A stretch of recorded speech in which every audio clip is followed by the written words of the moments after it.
Welcome to Fast Effect Double Speed Magic the Gathering. Here we have Dragon Stompy versus Bant as part of our ELD Team Unified Legacy Tournament.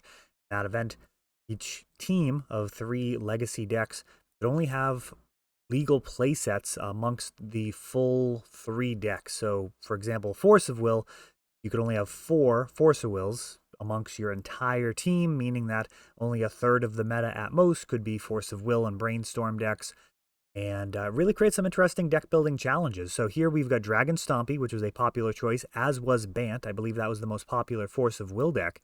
And mid-battle, we see, of course, City of Traders and Ancient Tomb. The Soul Lands have enabled Team Sheesh's Dragon Stompy to assemble Chalice of the Void, along with Blood Moon and Trinisphere, just all sorts of hateful pieces, shutting down Bant to just have a bunch of basic lands and some non-basics, which are now mountains, and that Ice Fang Codal. And that is where we will start the action here, as Bant is trying to find a way out of this, and they start with a prismatic ending, getting rid of Chalice at 1. As another Chalice quickly replaces it, and Force of Negation will actually exile that. That'll counter the spell. Ice Fang does represent a clock. I mean, even though there's a severe limitation on what Bant can do, Jace the Mind Sculptor not affected at all. The double blue is online. Note also there's a basic forest and a basic plains. So those Blood Moons, at this point, mostly preventing the shuffle from fetch lands would be probably the most impactful aspect of it. Jace usually can help get rid of the worst cards in your hand. Instead, those are just going to be coming right back. Fang chips in.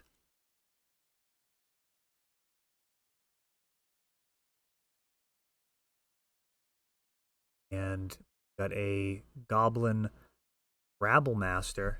Jace the Mind Sculptor will win the game on his own if left unchecked. That ultimate will be a faster clock than the Ice Fang.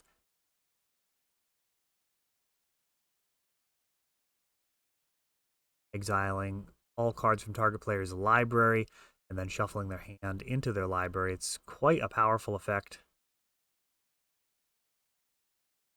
It's certainly won many Vintage and Legacy games.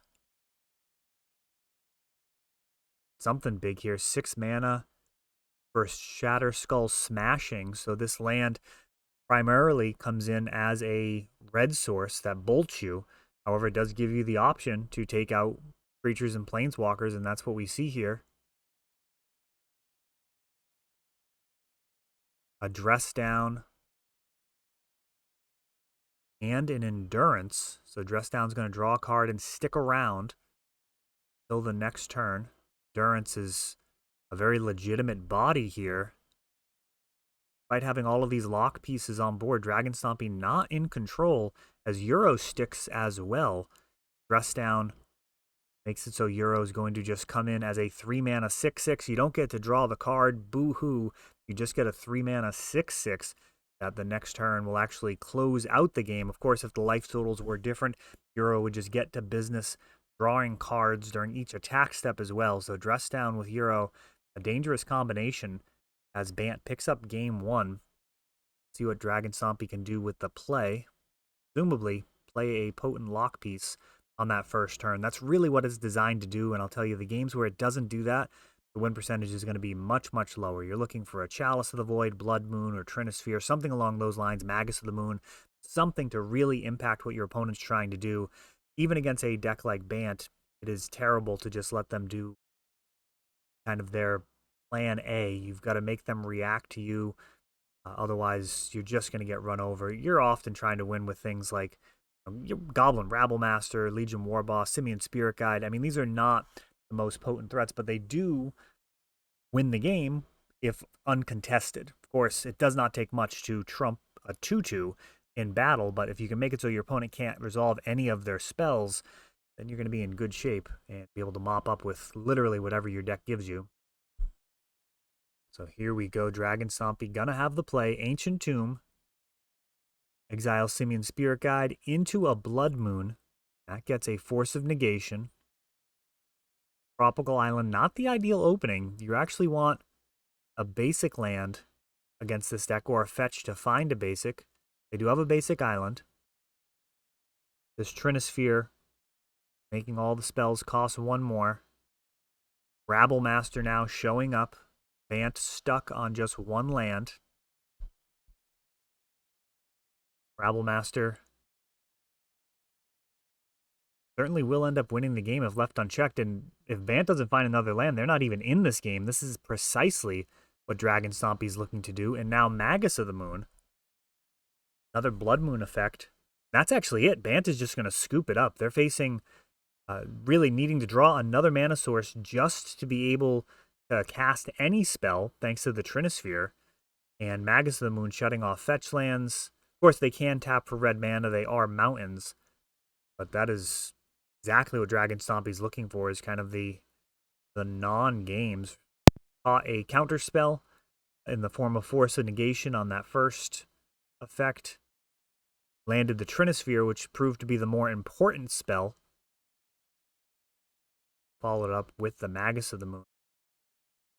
Magus being a creature spell, actually somewhat valuable now, in the fact that Force of Negation is floating around, and certainly not the quantities that Force of Will is floating around, but it is out there, and that's another free counter, which can just ruin your plan as a Dragon Stompy player of landing a crippling block piece on turn 1. The Mulda 6. See what Bant can do. Dramatic Vista. Ancient Tomb into a Chalice at 1.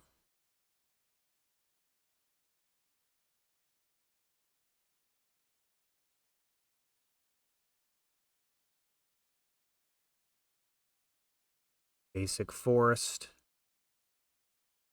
What basic this gets is going to be Plains or Island. Plains, fair enough.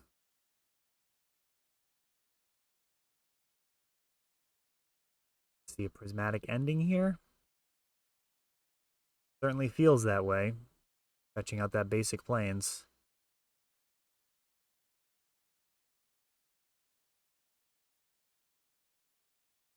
And there is the ending. X can be whatever you need. Very good answer to Chalice of the Void is kind of no matter what they put X on. Prismatic ending is an easy answer to it. Trinisphere now, ensuring that all spells cost at least 3 mana. Try and play a 0 costing cast spell. Not going to happen. You're going to have to pay 3 for it. That includes alternate costs like Force of Will and Force of Negation. Legion Warboss. Kind of Rabble Master light. He shows up, sends a body into the red zone. And Trinisphere is destroyed. That might be Wilt or Return to Nature. I'm not sure which disenchant effect that is. Green has no shortage of them. Nature's Claim. Seal of Primordial. Seal of Primordium.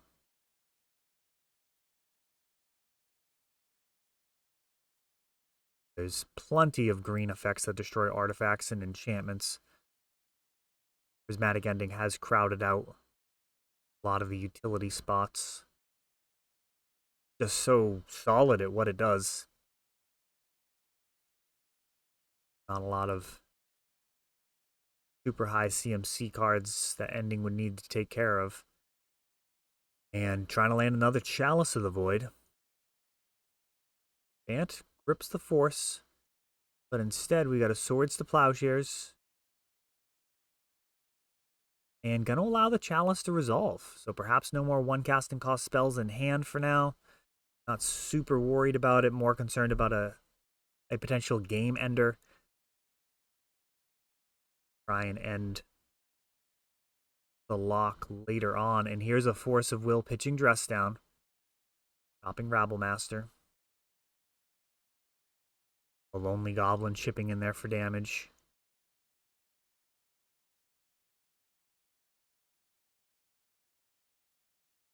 Sylvan Library. Very potent card, given the lack of pressure on the life total, but that quickly changes with Legion Warboss. His cousin showing up.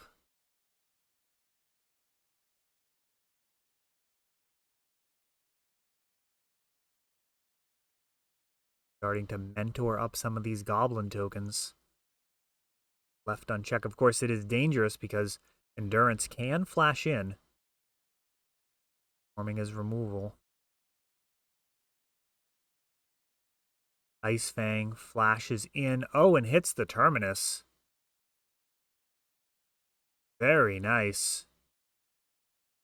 So 3 mana out versus the Trinisphere. It's going to be 1 spell a turn here for Bant. They get to 6 mana or handle this Trinisphere.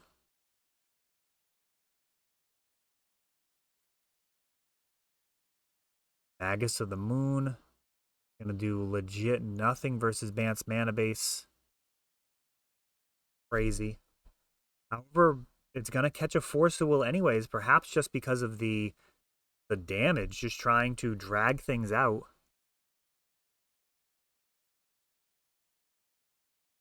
Eventually have a threat of their own. You don't want to just get bled by the Magus, perhaps. Oh, I don't know. I mean, Ice Fang certainly shuts him down. In terms of defense, Ice Fang is getting aggressive, attacking. Another Ice Fang. Here comes the squad.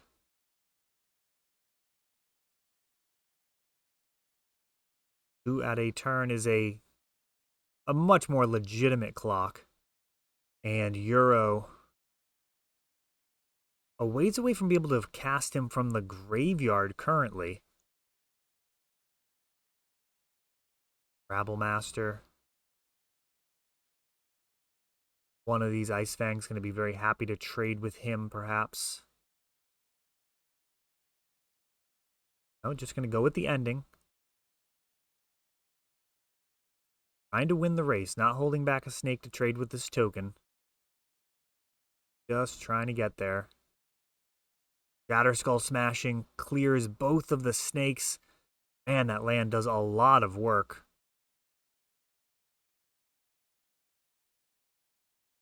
Basic Island.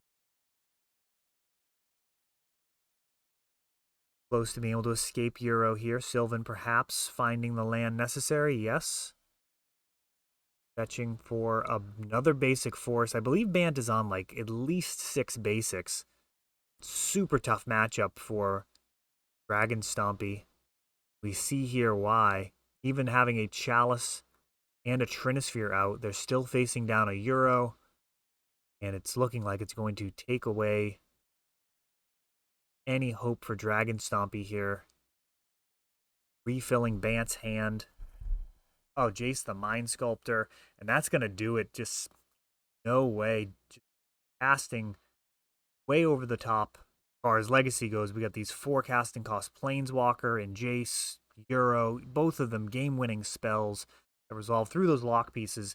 As Bant continues to be a very difficult matchup for Dragon Stompy.